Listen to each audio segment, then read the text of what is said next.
Buenos días mis hermanos. Viernes 7 de julio 2024. Yo recuerdo las primeras MIPYME que yo vi en mi vida, fueron que yo vi en Cuba. Te estoy hablando sobre el año 2005 por ahí, cuando empezó el proyecto de desarrollo del Mariel. Yo llegué a Mariel en el 1999. Yo vivía en La Habana. Yo trabajaba por una compañía que se llamaba Seicomar, una compañía que se dedica a reparar los puertos.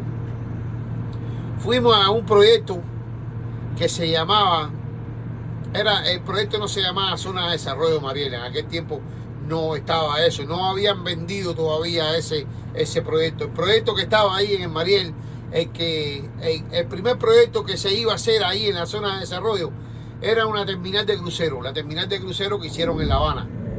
Ese era el primer proyecto que tenía la dictadura para ese puerto, porque realmente eso es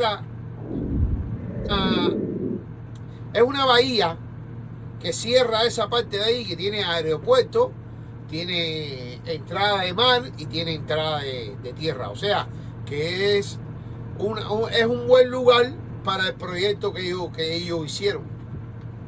Ellos siempre han estado vendiendo la isla por pedazos. Ellos siempre han tratado de buscar la supervivencia de ellos, la manera de ellos poderle sacar provecho a las cosas. Eso ahí era la base naval que tenía las tropas especiales, los hombres rana, radicaban ahí. Después esa unidad militar la abandonaron ahí y la pasaron al Cepén, ahí antes de llegar a la playa de Baracoa. Cuando usted viene por la Panamericana, viene de Mariel, pasa por el Salao, que también está abandonado, esa zona de campismo ahí, todas esas cabañas están destruidas. La playa no hay ningún tipo de provecho, no hay ningún tipo de bienestar para la familia cubana, para el pueblo. Nada de eso existe ahí. La primera MIPYME, yo la vi ahí cuando se estaba haciendo la zona de desarrollo, ese puerto ese de Mariel. Ahí los pagos eran por sacos de dólares. Eran muchos dólares. Gente que venían, jefes que venían con camionetas, con carros modernos a pagarle a los trabajadores. Y las filas eran enormes y eran 100, 150, 200, 300 dólares. Había personas que ganaban 300 dólares. Yo tenía dos amigos ahí que trabajaban ahí, que uno de ellos había venido para acá, para los Estados Unidos, había ido de regreso para Cuba y se había quedado en Cuba como 6 años y trabajaba ahí en la zona de desarrollo. Estaba frente de una brigada de construcción.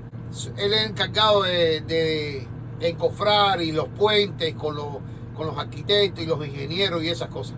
Yo quisiera que ustedes vieran qué cantidad de material de primera se estaba usando ahí para encofrar los puentes. Se estaba usando un playwood con formica. O sea que era material de primera, que eso en Cuba nunca se había visto así, derrochado así, porque casi siempre esas cosas que tú la ves para los militares, que se está trayendo por contenedores y se está usando de esa manera. Imagínese usted, el cubano, cuántos playboys eso no se robó, cuántas construcciones, cuántas carpinterías no trabajaron con ese material.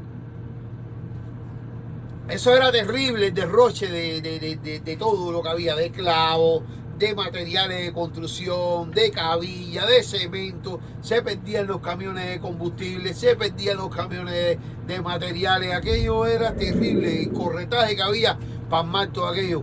Para el día que lo inauguraron, ya aquello estaba dando los primeros síntomas de que no servía nada. Los edificios, las construcciones, los buildings que habían hecho,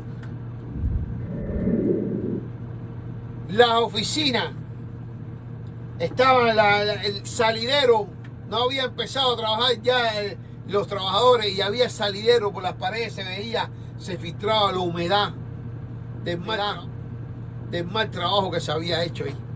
es terrible, ha habido accidentes, ha habido de todo. Entonces, le hablo de esto porque ellos están mencionando las MIPYME, ustedes saben quién era uno de los dueños principales de esa MIPYME, era un general retirado. Yo les estoy haciendo la anécdota y hay mucha gente que pueden corroborar esto que yo estoy diciendo.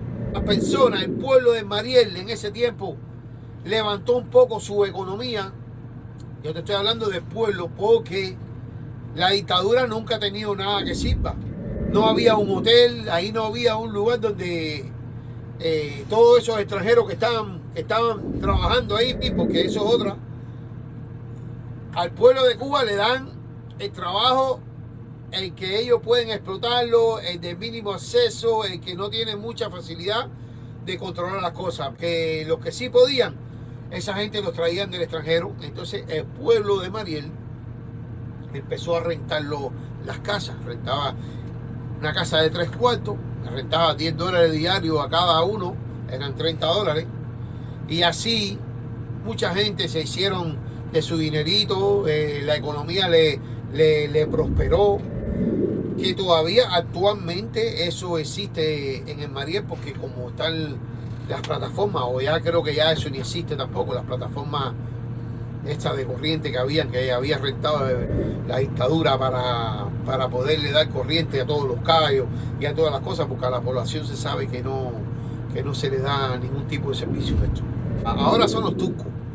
E incrementando ahí en el Mariel, hay más de 20 casos de SIDA entre las muchachitas que están ahí, porque toda esa gente que están viniendo de todos esos países los traen, y el cubano, por su necesidad y por su falta de educación y por su falta de empatía, no sé, por la doctrina que le han sembrado. La necesidad nos está agobiando, la necesidad nos está llevando a la petición, la necesidad nos está llevando a ser deshonestos, la necesidad nos está llevando a ser padres de familia dando malos ejemplos.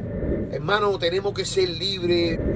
La familia cubana tiene que quitarse ese yugo que tiene arriba, mi hermano.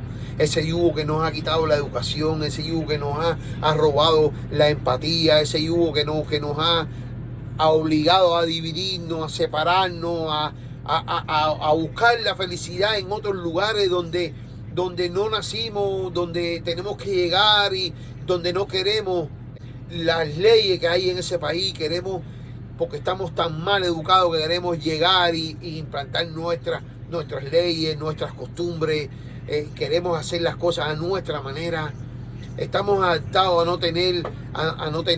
no confiar en las leyes, a no confiar en el policía, a tener miedo de hacer las cosas bien hechas, porque nos hemos tratado toda la vida de engaño, de necesidad, de abuso, de obligarte a hacer algo que tú no quieres hacer, comerte algo que tú no quieres comer, llevarle a tu familia el plato deshonrosamente porque has tenido que robar, porque has tenido que inventar para que tu familia no se te muera de hambre.